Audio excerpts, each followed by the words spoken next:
Reporting from Arkham Asylum, this is Gotham Rogues. In this video we take a look at forgotten Batman villain, the Monarch of Menace. Throughout his near 80-year-old existence, Batman have faced countless enemies. Some of these have gone on to stand among the most infamous fictional villains in pop culture history, while others have completely vanished into obscurity. In this segment of Forgotten Bat-Rogues, we spotlight the Monarch of Menace.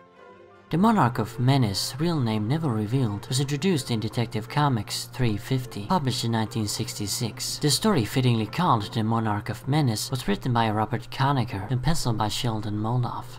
In the comic, Batman tells Robin a story from his early crime-fighting days, before the Boy Wonders time. It's a story about the one villain who beat the Dark Knight and got away, namely the Monarch of Menace. The Monarch was a master criminal with a royalty theme, complete with deadly gadgets to fit, including a hypnotic crown and a scepter that fired electric shocks. With this arsenal of tricks and an army of loyal subjects, the Monarch pulled off a string of successful heists, eventually facing the Batman in combat. The hero lost, however, was completely humiliated by the royal rogue, who then retired with all the cash acquired from the capers. After Batman finishes this tale, we cut to the current whereabouts of the Monarch and learn that he's living at large in a jungle hideout for some reason, basking in the glory of being the one guy to beat the Bat. He also has a son who serves as his court jester, as the boy is a complete disappointment and not worthy of anything more. He's constantly mocked too by the Monarch and his goons. What a great dad. Enraged, the boy decides to prove himself, so he puts on his father's supervillain costume and attempts to stage the return of the Monarch of Menace, launching a new crime wave in Gotham. Coincidentally enough, on the same day as Batman told the story of the Monarch to Robin. Yeah, Silver Age comics. Anyway, he fails as he's a fumbling idiot, and the dynamic duo then used the kid to lure out the true Monarch from hiding.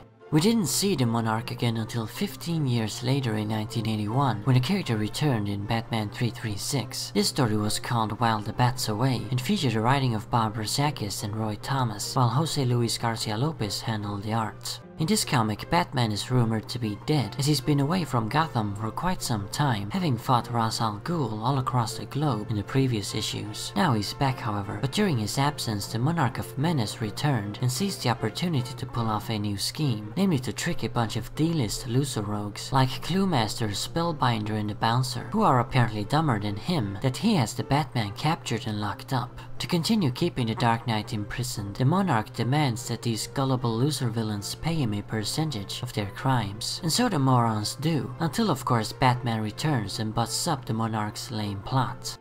After this comic, the Monarch of Menace disappeared from the face of the earth, never to appear ever again. He still hasn't, not even in any cameos, or on the Brave and the Bold cartoon. Just like Professor Radium and the Savage Skull, this guy is truly the epitome of a forgotten Batman villain. Having only appeared in 2 comics who nobody actually remembers, and nothing in other media, the Monarch is an extremely obscure character. There are bigger and more popular rogues for me to cover in this series, like Magpie, the Mad Monk, Nocturna, and Gearhead, and I will get to those as well. They are highly requested by you guys too, but every now and then I like to drop one of these on you. A villain so obscure 90% of you have never even heard of him. I myself had barely heard of this guy. All I really knew him from before this video was a cover to the second story. I've seen that cover many times and always wondered who the hell that guy in a purple mask is. Well, now I know, and so do you. So what do I think about the Monarch of Menace? He's a pretty silly character, and it is very interesting that such a goofy guy was the first rogue to beat Batman, long before Bane or the Joker ever did. What's also interesting is that despite that feat, nothing ever became of the guy. It's not surprising though, because seriously, do we really need a royalty-themed villain in the Rogues Gallery? If he was to show up again, there's really only one story I would like to see, and that's a comedy where the Monarch is portrayed as a total loser, who believes that he's the king of crime and thinks he's beat the Batman. That could be fun, but other than that, I see no reason to drag this guy out of obscurity.